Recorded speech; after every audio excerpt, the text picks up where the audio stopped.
বন্ধুরা নমস্কার। বিষয় ভয়ের বলি। বন্ধুরা, এই ভয়ের বলি যে কি সাংঘাতিক হতে পারে, আমি কয়েকটি উদাহরণ দিলে পরে জিনিসটা হয়তো পরিষ্কার হয়ে উঠবে। যেমন ধরুন, এক ধরনের মানুষ ভয়ের বলি হয়ে নিজে তো ধরাধাম ছেড়ে চলে যান, সঙ্গে ভাসিয়ে যান তার সংসার এবং অন্যান্য মানুষদের।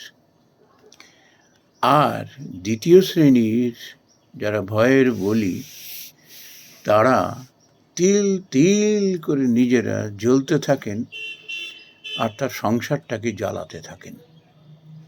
বন্ধুরা, এখন আমি এরকম প্রায় 25 জন মানুষের, এই শিক্ষিত অশিক্ষিত, বুদ্ধিমান, উচ্চপদ, নিম্নপদ, এই ধরনের মানুষের সঙ্গে এই বিষয়টা নিয়ে আমি কথা বলেছিলাম বিভিন্ন সময়।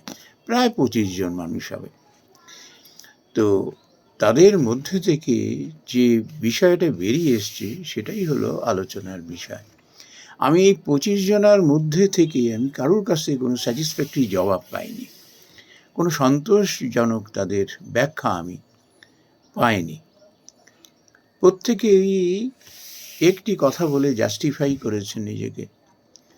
একবার আপনি ওই রকম বিপদে পড়ে দেখবেন না হঠাৎ করে, তাহলে পরে দেখবেন অবস্থাটা কি হয়। সেটা একেবারেই যে মিথ্যে বলেছেন তা না। হঠাৎ আকস্মিকভাবে যখন কোনো মানুষ কোনো একটা ঘটনা সম্মুখীন হয়ে যায়, তখন একটা আমরা কথা বলি না, চলতি কথা, কিং কর্তব্য বিমূঢ় হয়ে যাওয়া। তো সেটা যেমন হয়, কিন্তু এটি কিন্তু কোনো কাজের কথা হলো না। মানুষ যদি বেসিক্যালি একটা বিষয় মাথায় রাখতে পারে, তাহলে পরে যে কোনো পরিস্থিতি আসুক না কেন সে কিন্তু সামাল দেবে। কেননা ঘটনার তো আর কোনো ফিক্সড কোনো ব্যাপার নেই। ঘটনা বিভিন্নভাবে বিভিন্ন সময় আসে, ঘটনার বৈচিত্র্যের আর শেষ নেই। যেমন দেখবেন, কোনো একটা নিয়মের পরিপ্রেক্ষিতে যদি আমরা ম্যাথমেটিক্সকে ধরি, তো ঐকিক নিয়ম যদি আমরা ধরি, খুব বেসিক একটা কনসেপ্ট। এখন এই ঐকিক নিয়মটা কে কিভাবে পাকাপোক্ত করেছে তার উপরে দেখবেন, যেভাবেই ঘুরিয়ে পেঁচিয়ে অঙ্ক দিক না কেন, যার যে বেসটা যদি ক্লিয়ার থাকে তাকে কিন্তু ঠকানো মুশকিল আছে। সে কিন্তু ঠিক সঠিক উত্তর দিয়ে বেরিয়ে যাবে। কিন্তু যে প্রিন্সিপালটাকে, বেসিক জিনিসটাকে, নিয়মটাকে পাত্তা না দিয়ে কেবল অঙ্ক করে যাচ্ছে, 100খানা অঙ্ক করে গেল, এর মধ্যে একটি না একটি কমন পাবেই পাবে। মানুষের মগজে কত সে ধরে রাখতে পারে, 100-র বাইরেও তো বৈচিত্র্যের কোনো শেষ থাকে না। কিন্তু বেসিক প্রিন্সিপালটা যে জানে তাকে ঠকানো মুশকিল। ঠিক তেমনই কোনো মানুষ যদি একটা নিয়ম মনে রাখে যে আমি যদি ভুল করে থাকি শাস্তি আমাকে পেতেই হবে, কেউ আমাকে বাঁচাতে পারবে না। আর আমি যদি ভুল না করে থাকি কেউ আমার ক্ষতি করতে পারবে না, কেউ পারবে না। জগতে এমন কোনো মানুষ নেই যে আমি দোষ করিনি আমাকে দোষী সাব্যস্ত করে দেবে। হ্যাঁ, ঘটনার পরিপ্রেক্ষিতে হয়তো ন্যায় পেতে হয়তো একটু সময় কারুর ক্ষেত্রে লেগে যায়, কিন্তু অন্যায়ের জয় হবে, ন্যায় হেরে যাবে, সত্য হেরে যাবে, মিথ্যা জিতে যাবে, এটা হতে পারে না। এই যে সাময়িক একটু বিলম্ব হয়ে যায় ন্যায় পেতে, এরও একটা ব্যাখ্যা মেলে, আমি বহু মানুষকে শুনেছি এরকম বলতে, যে দেখো আমার হয়তো ন্যায়টা পেতে আমার দেরি হয়েছে, কিন্তু আমার ভাস্ট এক্সপিরিয়েন্স হয়ে গেল এই নিয়ে, এটি আমার পক্ষে ভালো হয়েছে। তো এই জন্য যেটা ঘটছে সেটাকে বিয়ার করতে হয়, ধৈর্যের সঙ্গে, সহিষ্ণুতার সঙ্গে অপেক্ষা করতে হয়, দৃঢ়তার সঙ্গে, সাহসের সঙ্গে। এই যে আজকাল সমস্ত বিভিন্ন মানুষ, খুব খারাপ লাগে শুনতে, যে কষ্ট কষ্টে দুটো পয়সা সঞ্চয় করেছে, তাকে ভয় দেখিয়ে মিথ্যে সমস্ত কথা শুনিয়ে তার ব্যাংক ব্যালেন্স পুরো শেষ করে দিল, ভীষণ খারাপ লাগে। এর থেকে নির্মম জিনিস আর হতে পারে না। কিন্তু আমরা যদি এই প্রিন্সিপালটাকে যদি মনে রাখতে পারি, অন্যায় করলে পরে, ভুল করলে পরে প্রত্যেককে কিন্তু তার মাসুল গুনতে হবে ভুলের পরিপ্রেক্ষিতে। আবার সে ভুল করেনি, তাকে মাসুল গুনতে হবে, এটা হতে পারে না, হতে পারে না। আর ভয় পেয়ে মানুষ যখন কিং কর্তব্য বিমূঢ় হয়ে যায়, এই প্রিন্সিপালটা ভুলে যায় যে আমি তো কোনো দোষ করিনি, কিসের ভয়, আই উইল ফেস। এই ফেস করার মধ্যে দিয়ে মানুষের যে কত অভিজ্ঞতা হয়, মানুষের অভিজ্ঞতা এমনি এমনি হয় না, অনেক মূল্য দিতে হয়। তার পরিণামস্বরূপ কিন্তু অভিজ্ঞ হয়ে ওঠে। অভিজ্ঞতা মানে হলো জীবনে শান্তির সন্ধান পাওয়া। অত সহজে অভিজ্ঞতা লাভ হয় না।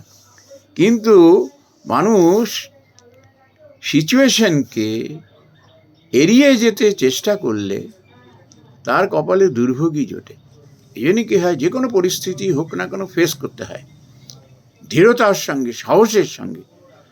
এটি যদি করা যায় তাকে ঠকানো মুশকিল। কেউ যদি একবার ধরে নেয় যে আমি ভুল করেছি, সত্যি সত্যি হয়তো মানে জেনুইন খবর, তো ভয়ের কি আছে, ভুল করেছি, আমি তো ইচ্ছা করে করিনি, বা যদি করেও থাকি আমি তার প্রায়শ্চিত্ত করব, I am ready for that. আবার কেউ যদি ভুল না করে থাকে, সে বলে আচ্ছা আচ্ছা ঠিক আছে, আই উইল ফেস, আমার সেই গার্ডস আছে, আমি কিছুতেই কোনো অবস্থাতেই আমি এই সমস্ত মেনে নেব না। এমন মানুষকে ঠকানো, তাকে দাবি রাখা খুব কঠিন। আর সব থেকে এই ধরনের ঘটনা যখন আমাদের সামনে আসে না, আমরাও মনোবল ফিরে পাই। এই জন্য কি হয়, ওই প্রিন্সিপালটাকে মনে রাখতে হবে। তাহলে পরে যে কোনো সিচুয়েশন আসুক না কেন, যত বৈচিত্র্যময় ঘটনা ঘটুক না কেন, তাকে দাবিয়ে রাখা, তাকে ভয় পাওয়ানো মুশকিল আছে। যে আমি যদি অন্যায় করে থাকি, আমার শাস্তি অবধারিত এবং I am ready to face that. আর যদি অন্যায় না করে থাকি, ঠিক আছে, অন্যায় না করে আমাকে দাবিয়ে রাখবে, আমাকে শাস্তি দেবে, দেখি কিভাবে সেটা হয়, আই উইল ফেস। এইটি যারা মেনে নিতে পারে, জীবনে আপনাতে পারে, তার কেউ শান্তি বিঘ্নিত করতে পারবে না, তাকে কেউ উদ্বিগ্ন করতে পারবে না। মনটাকে ধীর স্থির রাখতে হয়। এই জন্য প্রয়োজন হলো মনের পবিত্রতা। কিন্তু আমি কখনো কারোর আমি ক্ষতি করব না, কোনো অবস্থাতেই না। আমি নিজে স্যাক্রিফাইস করব, কিন্তু অন্যের ক্ষতি হতে দেব না। আমি কখনো স্বার্থপরতার আশ্রয় নেব না। আমি কখনো উদ্ধত্ত অহংকার দেখাবো না। এটি হলো কিন্তু ধীর স্থির থাকার মূল চাবিকাঠি। আর যে ধীর স্থির থাকতে পারে, তার ওই সূত্রটা কিন্তু কাজে লাগে। আমি অন্যায় করিনি, আমাকে ভয় দেখানো হচ্ছে, আই উইল ফেস। অন্যায় করে থাকি, যদি অন্যায় করে থাকলে কেউ আমায় রক্ষা করতে পারবে না। যেখানে ভগবান বিরূপ হয়ে যায়, কে আমায় রক্ষা করবে না? I am ready to face that situation, এবং আমি প্রায়শ্চিত্ত করব, তার জন্য আমি প্রস্তুত আছি। এই জন্য বলে না যে নলেজ ইজ দ্য পাওয়ার। পেশি শক্তি দিয়ে, ওই ডিগ্রি, বিদ্যা, বুদ্ধির বড়াই করে কিচ্ছু হয় না। Knowledge is the power. আর এই নলেজ মানে হলো অভিজ্ঞতা। এটি আসে কিন্তু এইটির মধ্যে, যেটি আলোচনা করলাম। নমস্কার বন্ধুরা।